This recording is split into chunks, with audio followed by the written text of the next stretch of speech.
What's up? We got Big House Power, man, old friend, OG, and we're at headquarters, which we love to see it. We're gonna do a little tour. Coach Collodi here, and man, this is it. I love it. Training equipment is outside. Stones are outside. Where would you like to start, House?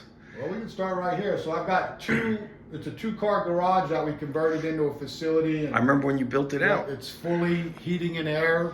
We took the garage doors out, put double French doors, so it looks more like a small studio gym instead of a traditional garage gym. If you want to start, since you guys are the sponsors, I think this is the first generation of Achieve rolled flooring. Nice. From Play. They used to be the 2x2 squares, and then they were able to convert to a roll. Mm-hmm. So that's what we have for the flooring. And then this bay really has become my accessory lower body room, and we've got several different pieces of equipment. We've got the iconic Reverse hyper from Dynamic. We've got the inverse curl from Dynamic. We've got, I don't even know what brand that is, prone leg curl. Leg curl? UCS. This is what? Oh, we don't even know what brand this is.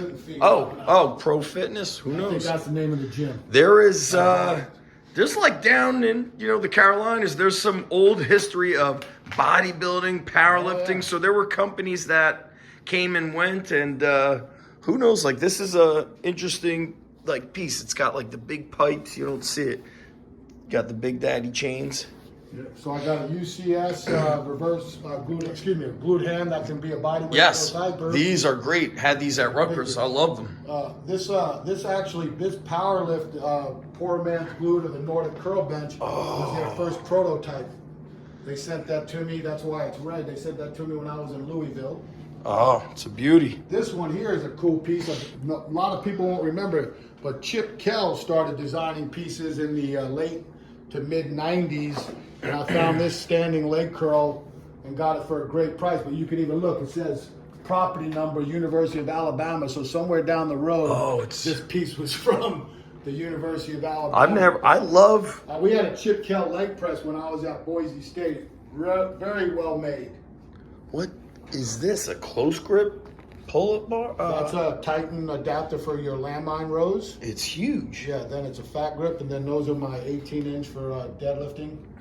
I love it. This, it's interesting however old this is, the padding is just like solid. You don't see it anymore. See a lot of old school stuff. Then I have a Pendulum Squat Pro. People know I'm a big fan of the Pendulum Squat Pro. And then I've got the Squat Max HD that I really like. I like movements that don't need a lot of weight to get broke off, and this is one that I've found that really I don't need a lot of weight to get broke off. I do use bands that sometimes and do free.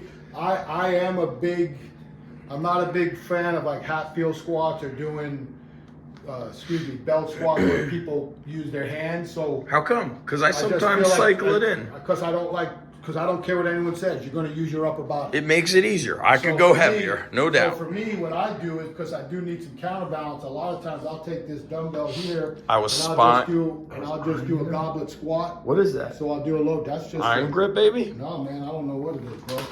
50-pounder, solid. I have no clue who made it. Lee Haney.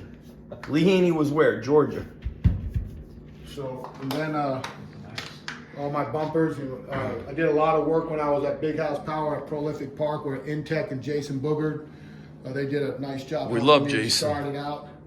So I got my custom set of Words Win Big House Power. I saw the Penlay. Yeah, that's some old Penlays. Yep. Glenn Penlay. Rest in peace. For a gift, a Penlay Rogue, really good product.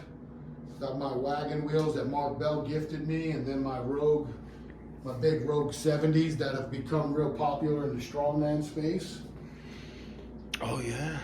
I've got some On It, cool Captain America 35s. I remember them. I remember you used to use them quite a lot. Yeah, so they're over here. I use those for the reverse hypers. And yep. How often are you using the reverse hyper? I use mine quite a lot. For me personally, I use it on Mondays is my, what I call an upper body day, because I train on a different split. So I put this as part of my core work, or what I call root, and then I use it as traction work on my deadlift squat day. So generally 2 times a week, possibly 3, depending if it rotates in on my accessory lower body day. These work in the way I do A week, B weeks for squat and dead. This will be using my accessory squat or my volume squat. I won't do anything over 5 reps on a traditional barbell type squat, but I will do, my favorite is German volume training, 10 sets of 10 on this. Listen, well, why won't you go above 5s? Is it because, quote unquote, we are older now, or just? For me, I can't. I just a lot of it's psychological for me. I just won't, and a lot of it's health. Yeah. Because it does. I mean, I can mess with the levers on these. Right.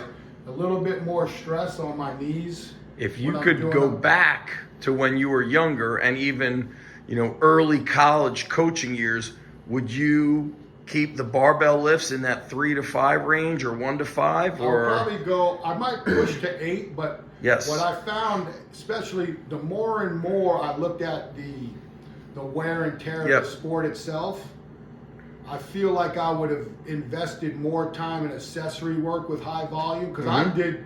When I was at college, when we would do a strength endurance phase to start the summer, we did 6 sets of 12 squats. Wow. 6 by 12. Jeez. Descending sets.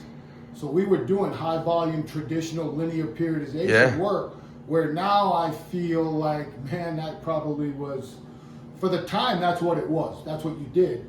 But for now, as the evolution of really quality types of apparatuses and machines have come that can supplement the more traditional structural free weight lift. Because remember, there wasn't these types of machines when I started, so you had to do your volume work under a barbell. Yes. Now, no different than a standard conventional deadlift versus doing a trap bar deadlift. I don't have any problems doing a high handle trap bar deadlift for reps, but I don't necessarily want to do a 15 rep deadlift conventional with an athlete. You'll destroy the athlete. So it's one of those things where your thought processes and your evolution comes from as the game has changed, as equipment companies have gotten smarter, their engineerings have really learned about biomechanics and levers, and you can find more efficient ways to get that volume with less wear and tear. Again, because the majority of my world has been, I train people who the weight room's not their practice field. It's a secondary or third thought process in their development. And a lot of times, like we were talking about off camera, a large majority of the people we train in team sports don't love the weight room. You told me that. They come in because they have to. You told me that in when you visited the Edison Underground. It may have been 08 or 09.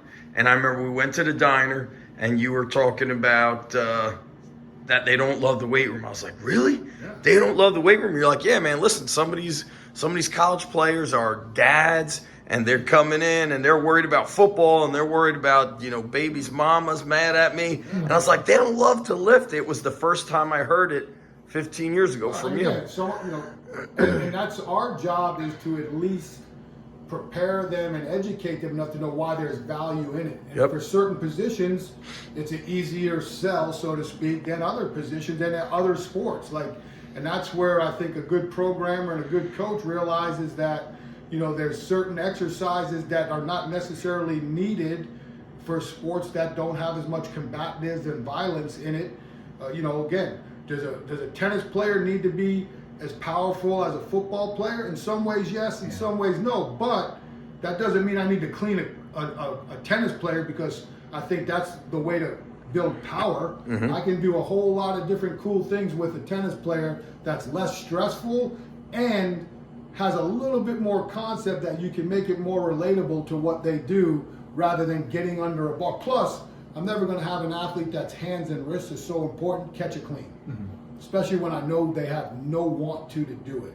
So that's the whole thing about when building your exercise pools. And again, like I watch all these weight rooms now, and I work for a tremendous company who manufactures top quality equipment, but I shouldn't say I find it comical, because I understand the reasoning, because it's a numbers game, but how many of these weight rooms now are all racks and no accessory pieces? Yes. And you were talking about why people aren't getting stronger. Well, it's hard if you don't have certain accessory pieces at your arsenal to build squats, deadlifts, benches, cleans, whatever you think is the big bang programming, if you have nothing to help them bring up their weak points. I'm gonna cut the video here, and we're gonna do that as a part 2. Big house. We're gonna be in part 2. We're coming back, baby.